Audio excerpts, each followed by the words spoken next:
Coucou tout le monde, bienvenue dans mon bonheur numéro 20. Alors aujourd'hui, mon petit bonheur numéro 20 s'appelle bonheur visuel. Alors bonheur visuel pourquoi? Parce que on va s'attaquer aux dernières décorations de la maison. Et quand la maison elle est décorée, pour moi je trouve que c'est agréable. Donc j'ai appelé cette page bonheur visuel. Pas pour la page en elle-même, bien sûr, mais plus pour la décoration de la maison. Et donc voilà, j'ai commencé comme d'habitude par la couche de gesso, puis je vais venir utiliser ce pochoir. Donc c'est un pochoir que vous aimez beaucoup, vous me demandez souvent d'où il vient, et il vient de la boutique en ligne, la Centrale des Beaux-Arts. Oui, c'est ça, la Centrale des Beaux-Arts, je l'avais commandé il y a un petit moment. J'aime bien cette boutique, les prix sont raisonnables, donc voilà. Euh, Encore une fois, ce n'est pas une collab, rien du tout, hein, c'est juste, voilà, j'ai commandé avec mes sous et je vous réponds juste à vos questions. Voilà. Je vous dis ça parce que des fois, j'ai des commentaires, enfin, j'ai des messages un petit peu bizarres concernant les collaborations et tout ça, et j'en ai aucune, donc voilà, par choix d'ailleurs, mais c'est comme ça. Donc on s'en fout en fait. On s'en fout de ce que je raconte, c'était juste pour répondre à certaines questions, mais voilà. La Centrale des Beaux-Arts, un magasin en ligne. Donc voilà, j'ai fait mes petites pâtes de structure. Je suis venue sécher et vous avez vu qu'une fois encore, je vais travailler un petit peu en diagonale. J'aime bien soit travailler les coins, soit travailler la diagonale. C'est comme ça. C'est mes mises en page préférées. Donc vous les retrouvez souvent, c'est vrai. Mais bon, voilà, c'est comme ça. Donc je continue. Alors j'ai séché une première partie et je vais venir mettre encore de la pâte structure là où je trouve qu'il en manque un peu. Donc j'ai séché pour pas l'écraser bien sûr. Et puis je continue comme ça à mettre des petits détails par-ci par-là.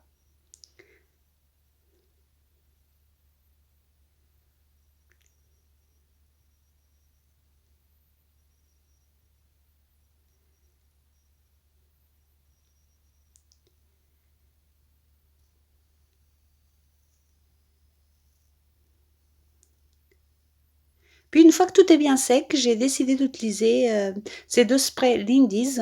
Donc pareil, ici je vous montre le nom directement comme ça. Voilà, parce que je ne parle pas anglais et que je ne sais pas le dire, donc voilà, je vous les montre. Et puis je viens mettre de l'eau. Et au départ, j'essaye avec le tube directement et finalement, je vais prendre un pinceau pour appliquer ces couleurs car je n'ai pas envie. Ces deux sprays fonctionnent, hein, c'est peut-être les rares qui fonctionnent, mais mais j'avais pas envie de les utiliser en spray, mais en application directe. Donc en application au pinceau ou à la pipette. Et là, j'ai choisi le pinceau.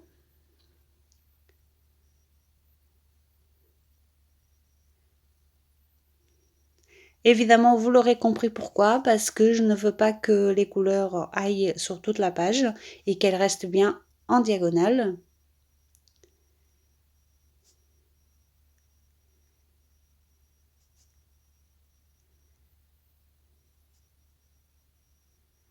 Là, bien évidemment, elle s'étale un peu dans la reliure, donc j'essaye d'essuyer un petit peu et de sécher assez rapidement pour pas que ça aille trop sur les autres pages.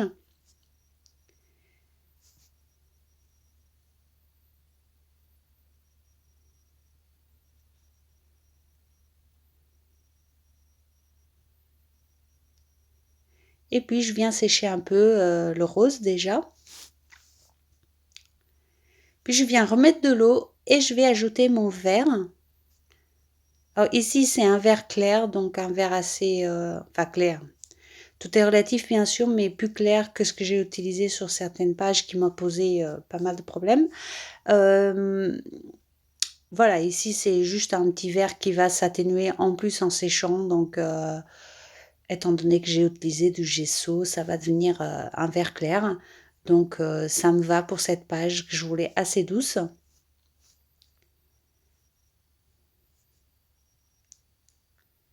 Donc comme je vous l'ai déjà dit, j'utilise que des die cuts. Voilà, j'utilise que des die cuts depuis quelques pages déjà. Donc je ne vais pas peut-être pas aborder tous les sujets qui me donnent envie, mais je vais me concentrer sur les die cuts que j'ai. Donc voilà, là le thème décoration, ça me va, même si j'avais pas spécialement prévu de le faire. En voyant les die cuts, ça m'a donné envie. Donc oui, et je choisis mes images pour ce carnet à l'avance, des images qui correspondent à ce que je veux faire passer, à ce que je veux comme rendu. Et donc voilà, c'est pour ça que que vous voyez que les couleurs s'accordent assez facilement, souvent hein, d'ailleurs, souvent dans ce carnet parce que mes images ont été choisies à l'avance. C'est pas forcément un avantage pour moi qui préfère très très souvent faire déjà le fond et trouver l'image après. Mais je voulais passer les images que j'avais et les die cuts que j'avais. Donc j'ai préféré faire dans ce sens pour une fois. Donc vous voyez là, une fois que c'est sec, ça s'atténue et ça devient du rose pâle et du vert pâle. Et c'est tout à fait ce que je voulais ici. Et je vais venir utiliser des tampons. Donc ici, c'est des tampons étiquettes. Pareil, c'est une planche que ça fait partie de mes dernières planches. Et c'est des tampons étiquettes, il y en a plusieurs. J'ai choisi celui-ci parce que je pense qu'il va aller bien en fond également ici. Et comme ça, je peux le détourner un petit peu. Parce que les tampons étiquettes, franchement, c'est pas ce que j'utilise le plus. Donc, du coup, je les détourne comme ça en tampon de fond et ça fonctionne très bien en utilisant en entier. Et puis après, je viens compléter avec des petites parties séparées. Vous voyez, je tamponne pas tout le tampon à chaque fois, mais les parties qui me plaisent beaucoup sur ce tampon.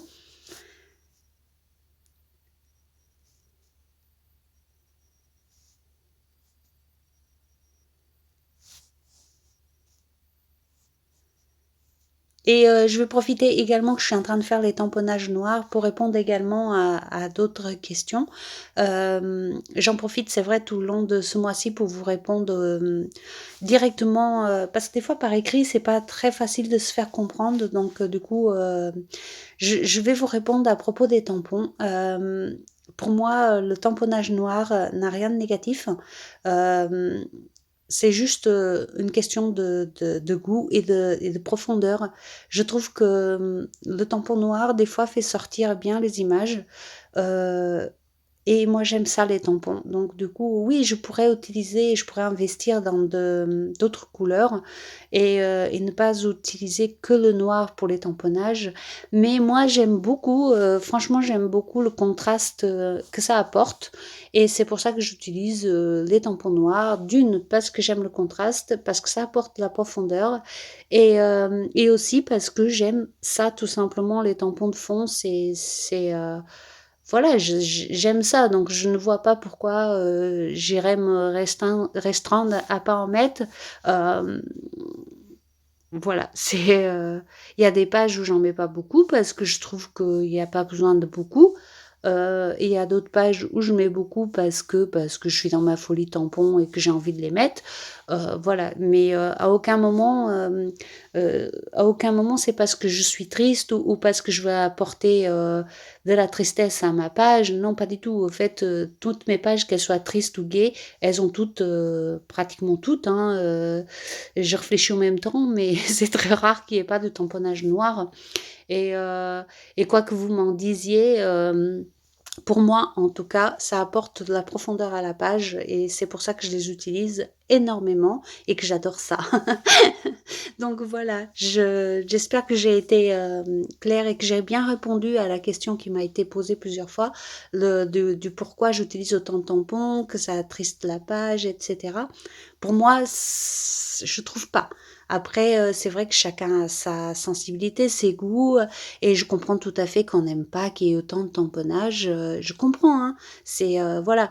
Mais une chose est sûre, c'est que mon art journal, je le fais principalement pour moi. Après, je partage avec vous avec énormément de plaisir. Ça me fait énormément de plaisir de partager avec vous. Mais c'est vrai que je veux avant tout me faire plaisir également à moi en le faisant, parce que sinon j'y arriverai pas. Si je fais une page juste pour faire plaisir à quelqu'un d'autre, je suis sûre que j'y arriverai pas à y mettre du sentiment. Donc voilà. C'est juste, juste ça que je voulais vous dire. Ça n'a rien voilà, juste répondre à des questions qui me sont posées ou des remarques qui me sont faites par moment. Et ça me fait plaisir de vous répondre et de vous dire mon sentiment à ce sujet. Voilà, donc on continue la page en mettant un petit peu de gesso blanc sur les côtés blancs. Ici, pareil, ces grands espaces blancs font partie de mes créations depuis le début. J'ai toujours aimé ça, laisser... Autant que j'aime des fois faire des pages hyper chargées, complètement pleines, que des fois, très souvent d'ailleurs, si vous regardez toutes mes pages depuis le début, et je dois être à pas loin de 500 pages d'art journal que j'ai fait depuis juin 2018, je vous assure que la majorité de mes pages, il y a du blanc comme ça. Donc oui, j'aime beaucoup laisser des espaces blancs également. Ça dépend vraiment de mon humeur de jour et de ce que je cherche à faire à ce moment-là. Voilà, donc les deux petites images que j'ai découpées dans une page, c'était un bloc action de l'année dernière, et il y avait une page où on pouvait découper des choses, et donc j'ai découpé les deux images dedans. Puis je voyais qu'il manquait un petit bout de tampon, donc je suis venue tout simplement le rajouter pour qu'on puisse voir un petit peu une fois que l'image est collée. Et comme ça fait un petit peu plus équilibré.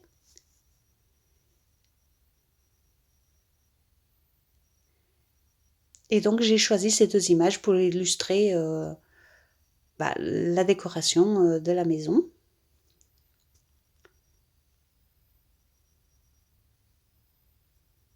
Évidemment, une fois de plus, ce n'est pas la réalité, hein, c'est une illustration de ce que ça pourrait être. Puis je viens compléter avec mon tampon écriture, comme d'habitude.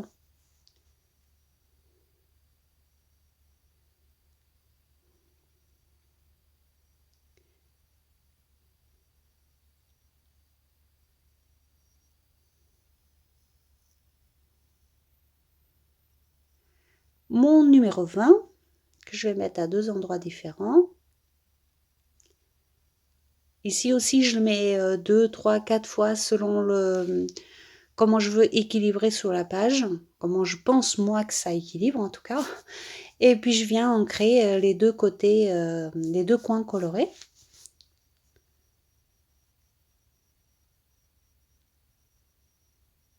Je vous montre à nouveau les feutres que j'utilise, les blancs et les noirs, c'est ceux-là. Je les ai trouvés par lot de 8, donc 4 noirs et 4 blancs, chez Amazon. Donc ça, c'est une pointe moyenne. Il y a plusieurs pointes différentes, je crois. Et encore une fois, je vous dis, enfin, je vous explique que, ça c'est pareil, c'est une question. Les gouttelettes, les tailles de la gouttelette dépendent de la taille du feutre, tout simplement. Plus il va être gros, plus vous aurez des gouttelettes épaisses. Plus il va être fin, plus vous aurez des petites gouttelettes. Par contre, tous les feutres acryliques fonctionnent. Il suffit de les activer et ça fonctionne assez bien. Donc voilà, peu importe la marque. À partir du moment que c'est des feutres acryliques, normalement on peut faire des gouttelettes avec. Voilà, je mets ma petite étiquette, donc bonheur visuel, hein, comme je vous l'avais dit.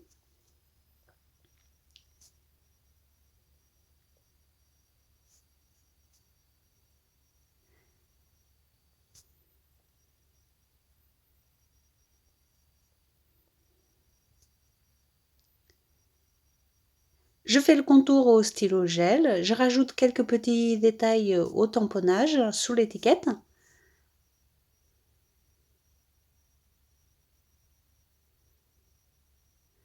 Puis voilà, la page elle est terminée. J'espère qu'elle vous plaira, je vous fais des gros bisous et je vous dis à demain!